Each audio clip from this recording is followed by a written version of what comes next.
Hey there Pisces, welcome back to my channel. If you enjoy my readings, please be sure to like and subscribe, as well as leave me a comment and let me know if this reading resonates with you. Alright, so for this week, let's go ahead and take a look. We're doing a Narcissistic Tarot reading, and we're going to pull the cards from the Wild Unknown Tarot deck, which has to do with your shadow self and your archetypes.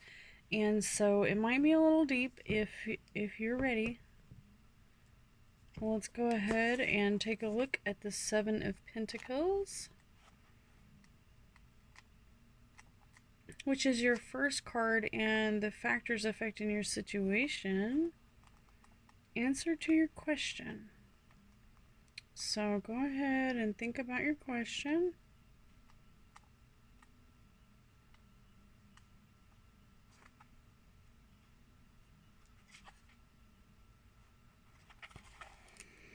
Okay, so for the Seven of Pentacles, it says a period of contemplation. A curious card. The Seven of Pentacles shows in a period of contemplation and uncertainty. You're looking back at all of your hard work and wondering if it's all been for a failure or success. You can't seem to decide. Shouldn't you be reaping more rewards by now? Maybe so, but the mind has control over perception. It's possible that your rewards are waiting for you to recognize them. They are not always monetary. All right, and this one also has a card that goes with it of narcissistic manipulators. So, you know, this may not be you that's feeling this way. This might be somebody who's affecting you, who is a narcissistic manipulator or who's being narcissistically manipulated. All right, and then for your factors affecting the situation, we've got the Justice card. And the Justice card,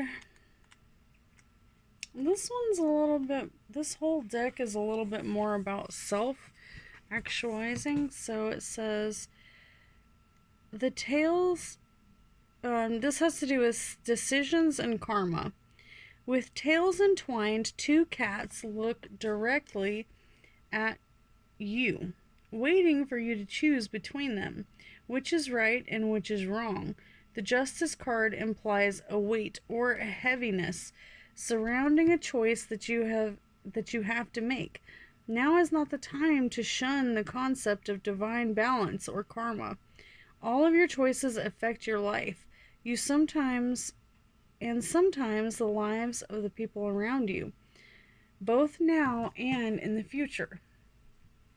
And it says that you may be trying to repel a narcissist.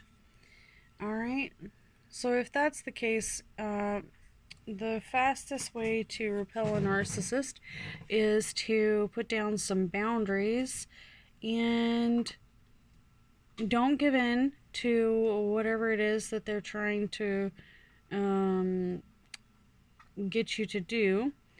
Alright, and then for your recent past, we've got the Two of Wands and a narcissistic harem.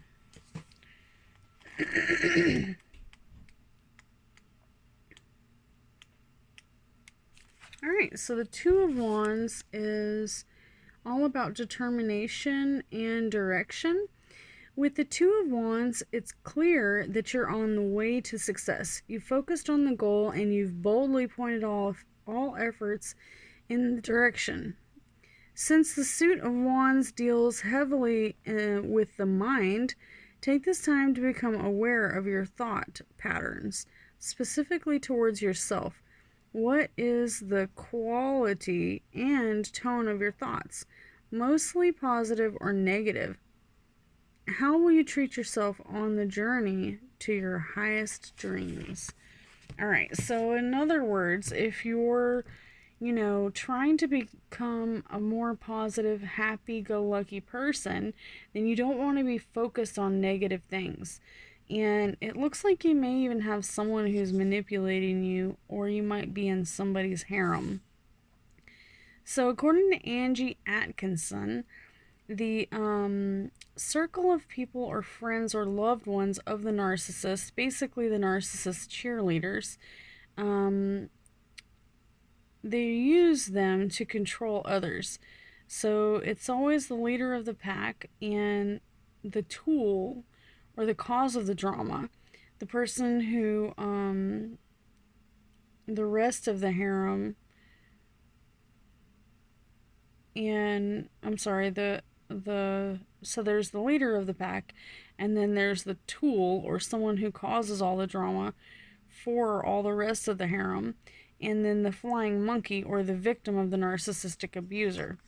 So what do? The primary source of supply, which is usually the lover, it has to go through gaslighting, love bombing, and you try to change so that they don't leave you, but the narcissist will always look for a better supply.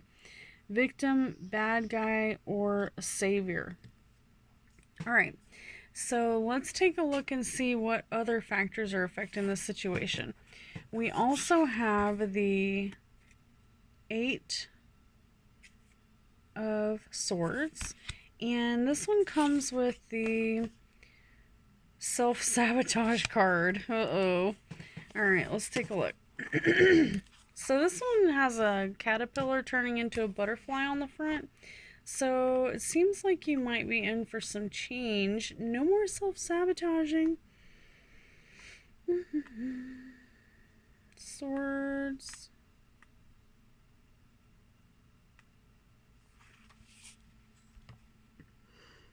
Trapped and powerless, surrounded by obstacles and threats on all sides, you find yourself the victim and you see no way out, no available choices. Your perceptions keep you from opening your wings and taking flight. What keeps you suspended here, yourself or others?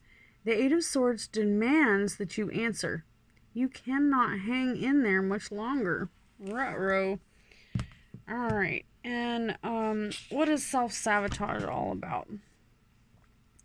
It says you're about to get the raise or the paycheck that you've been looking for, and then all of a sudden you quit the job. Making excuses not to go to the gym, or whatever it is that you're trying to accomplish, such as my parent is ignoring me, is... Oh, okay. So this is S Truthless on YouTube, and he has a great channel about basically overcoming issues that have to do with bettering yourself. And his video about self-sabotage is extremely helpful. That's why I made a card about it, because I felt like more people needed to know this. So it says that whenever you have a parent, whenever you're a child and you have a parent that ignores you, then you tend to blame yourself and you become self-loathing. You have a self-loathing attitude and you feel like your parent that's abusing you or ignoring you or treating you improperly is totally acceptable, because that's what you've become accustomed to in your life. They may be giving you excuses or stifling your success. List your core beliefs and your negatives and your positives. So it says in order to overcome these type of issues, you need to make a list of all your negatives, and then on the other side make a list of all your positives, and then answer, why do I deserve better? Conflict is internal. Alright, so how do I stop self-sabotaging? And basically it just says that, you have to make a list, and, I have a picture here. So, all the sad things and all the positive things. And then at the end, answer why you deserve better. And then, whatever this first thing is, the negative thing, if you don't know what to put the exact opposite. Alright, and it says, how do I stop self-sabotaging? It says, listen to Jiminy Cricket. You can do it. You're worth it. That's your inner voice, Jiminy Cricket. You know what I'm talking about? If not, you can go watch Pinocchio.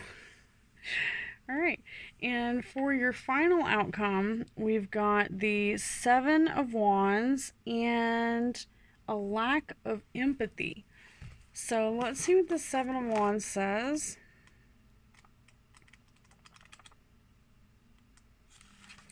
Alright, it says, a single wand stands up tall, ablaze with light. The others fall away in shadow. Such is the story of the Seven of Wands. You'll not find any strength or support from others, only from yourself.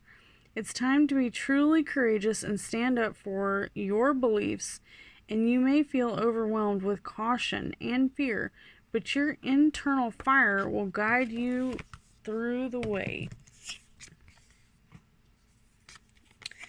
Alright, and it says lack of empathy. So while you're going through all this and you're feeling alone, it clearly seems like someone around you is not really, they're having a lack of empathy for you and your experiences that you're going through on your own.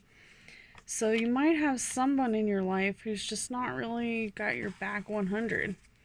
Alright, and it really does take a village, even if you're not a kid. So let's pull a Grim card and see what it says. Maybe it'll give us a moral to this here story. Alright, so your Grim card is the Emperor's New Clothes. It says kids are clever, innocent, and free from social masks. So social masks are what we do in public to become accepted. So for example, I live in the deep South, but I wasn't born or raised here. So although if you're not in Mississippi or the South right now, you might feel like I have a Southern accent, but the Southerners here recognize that I am not from here. And sometimes you are tempted to change who you are to fit into society. This is the social mask that we're talking about here. And it says that kids are clever and innocent and they're free from social masks. So basically, the Emperor's New Clothes, you know, it's basically saying that you don't want to judge a book by its cover, okay? And not only that, but that type of behavior where you change who you are to manipulate others can become toxic. For example, whenever I sold cars, I would manipulate myself in order to, basically win over the trust of the clientele. So whatever they were portraying, that's what I would portray, which is totally normal when you're in sales. Everyone does it, but after you've done it for a long time, then you forget who you are. So it's imperative not to wear these social masks. Don't bend to society. Be yourself, because what's the point in living if you can't live for who you really are? All right. So I hope this reading resonates with you, and the whole feeling I'm getting behind this reading is like, be yourself and do what you want to do. Don't self-sabotage yourself because of what other people have put in your mind about what they expect for you to do, or what they want for you. You have to do what is best for you, and you're going to be happy, okay? So thank you so much for coming to my channel. If you do enjoy my readings, like, subscribe, leave me a comment, and come back and see me next week. Good night.